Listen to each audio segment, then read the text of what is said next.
Hello. एक बार मेरे साथ दोनों हाथ बांध करके जोर से नारा लगाएं, बोलिए भारत माता की जय। आवाज हल्की है, बोलिए भारत माता की, भारत माता की।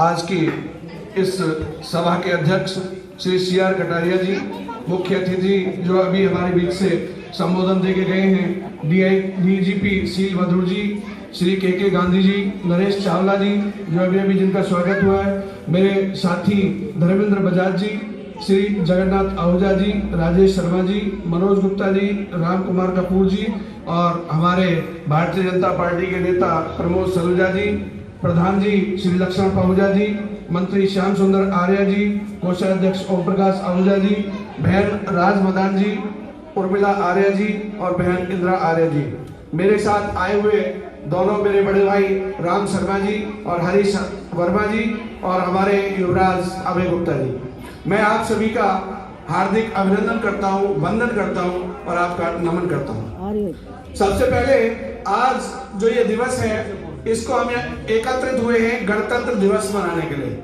गणतंत्र दिवस, आखिर गण और तंत्र इन दो शब्दों से मिलकर के ये गणतंत्र बना है। इसका अर्थ क्या है बच्चों, आप बताओगे? गणतंत्र का अर्थ क्या है, आप जानते हो?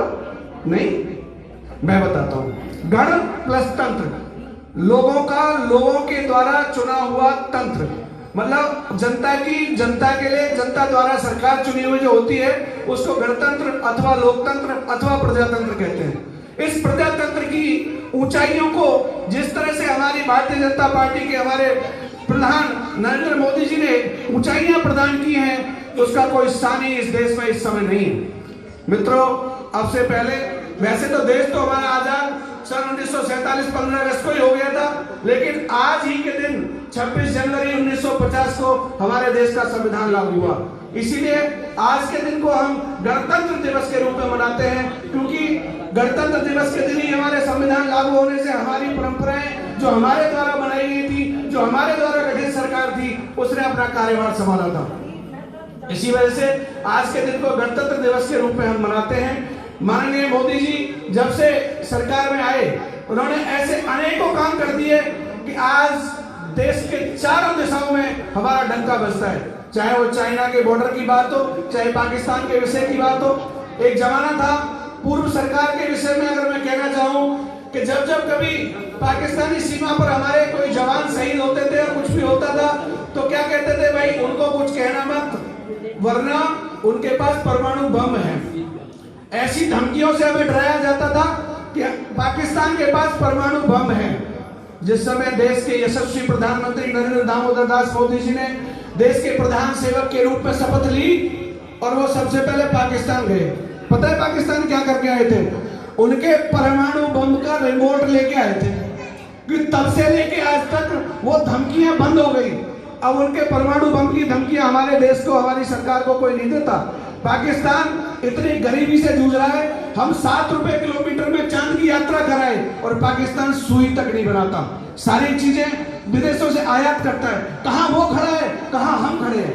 70 साल 72 साल के देश के इतिहास में सभी सरकारों का बहुत अच्छा योगदान रहा है, लेकिन बीच में 10 वर्ष एक ऐसी सरकार आई जिनका प्रधान न कुछ करता था न बोलता था। ये कहता था खाओ और जियो, खाओ और खाने दो। एक ऐसा प्रधान आया जिसने कहा ना खाऊंगा और ना खाने दूंगा। तो ऐसे प्रधान सेवक के रूप में आज उनका 6वां वर्ष पूरा होकर 7वां वर्ष लग चुका है, लगने वाला है। मैं सभी देशवासियों को प्रधानमंत्री नरेंद्र मोदी जी की तरफ से अभी कल के विषय में एक जानकारी थी कि कल के दिन को माननीय प्रधानमंत्री जी ने पराक्रम दिवस के रूप में घोषित किया। ये हमारे सबके सौभाग्य की बात है कि पराक्रम दिवस के रूप में सुभाष चंद्र बोस के जन्म जयंती, जो 125वीं जन्म जयंती थी, उसको पराक्रम दिवस के रूप में प्रधानमंत्री जी ने मनोनीत किया। मित्रों, देश को आजाद कराने में सिर्फ एक लाठी जिम्मेदार नहीं थी, देश को आजाद कराने में बहुतों ने खून दिया। माननीय हमारे सुभाष चंद्र बोस ने कहा था कि तुम मुझे खून दो, मैं तुम्हें आजादी दूंगा। सिर्फ चर्चा करने से सब कुछ हासिल नहीं हो सकता। चर्चाएं तो माताएं, बहनें और हम लोग घरों में भी करते हैं, लेकिन उससे देश आजाद नहीं हुआ था।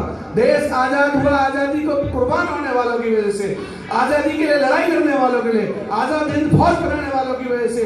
और पुरानी सरकारों ने उन आजादी के दीवानों के इतिहास को भी दबाने का प्रयत्न किया। आपको पता है अभी कल ही पराक्रम दिवस मनाया गया। सुभाष चंद्र बोस जी को किस तरह से गायब होना पड़ा या गायब करा दिया गया, ये चर्चा का विषय है। आज तक उनके अंतिम संस्कार का भी कुछ पता नहीं है, उनकी अस्थियों का भी पता नहीं लगा, बस सब कुछ रहस्य में रह गया। आजादी के सारे दीवानों के इतिहास को दबा दिया गया। चंद 5-6 सत्ता के लोगों ने आगे बढ़कर के सत्ता हथियाई और फिर सिस्टम चला परिवार दर परिवार सत्ता पर काबिज रहने का। आज अगर भारतीय जनता पार्टी में आप लोग एक विषय पर बहुत अच्छी तरह से जानते हैं कि कल भारतीय जनता पार्टी का राष्ट्रीय अध्यक्ष कौन होगा, क्या हमें से कोई बता सकता है? कोई बता पाएगा कि कल राष्ट्रीय अध्यक्ष हमारी भारतीय जनता पार्टी का कौन होगा? नहीं पता होगा, कोई भी हो सकता है। लेकिन कांग्रेस में आपको पता है अध्यक्ष कौन होगा? माताजी। अध्यक्ष कौन होगा? बेटा। अध्यक्ष कौन होगा? बेटी। अध्यक्ष कौन होगा? नाना। अध्यक्ष कौन होगा? नानी। आता कुछ भी नहीं है, कोई बात नहीं, लेकिन पीढ़ी दर पीढ़ी सत्ता और सत्ता पर काबिज लोगों ने अपनी जड़ें इतनी मजबूत कर रखी थी और लोकतंत्र में भ्रष्टाचार को इतना जड़ों तक बैठा दिया गया था कि उसको दूर करने के लिए माननीय मोदी जी को बहुत कड़वी कड़वी दवाइयां पिलानी पड़ रही है। और कई बार देश सिहर उठता है कड़वी दवाई से। हम भी कई बार भ्रमित हो जाते हैं, हमें भी लगता है थोड़ा ज्यादा हो रहा है।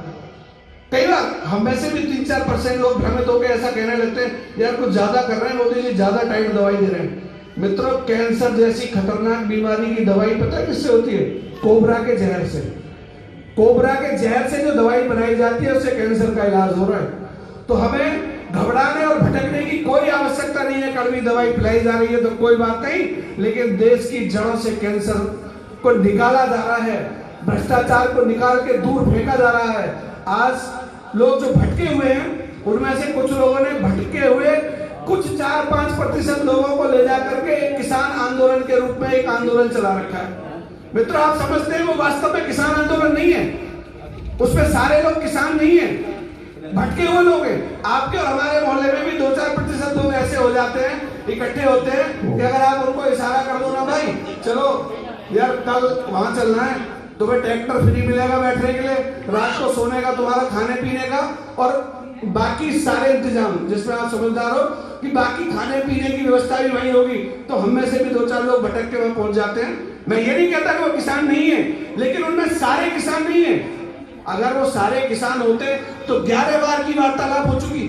सरकार ने 11 बार उनको आमंत्रित किया और 11 की 11 बार वार्ता फेल हो गई। ऐसा क्या रीजन है भाई? छोटे बच्चे की जिद की तरह से ये कौन सी जिद है? ये कौन सा आंदोलन है?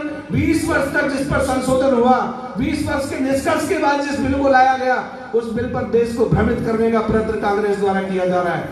वो बच्चे की तरह जिद करते हैं कि नहीं, जैसे छोटा बच्चा कहता है मम्मी मुझे तो कल वो वाला पराठा बना के खिलाओ जब आप मामा जी आए थे, जब जो आपने पराठा बनाया था। मम्मी ने कहा अच्छा बेटा, मम्मी ने वो वाला पराठा बना दिया। कहते नहीं मम्मी आज मुझे वो वाला पराठा खाना है जो आपने चाचा को बना के खिलाया था। मम्मी ने वो बना दिया।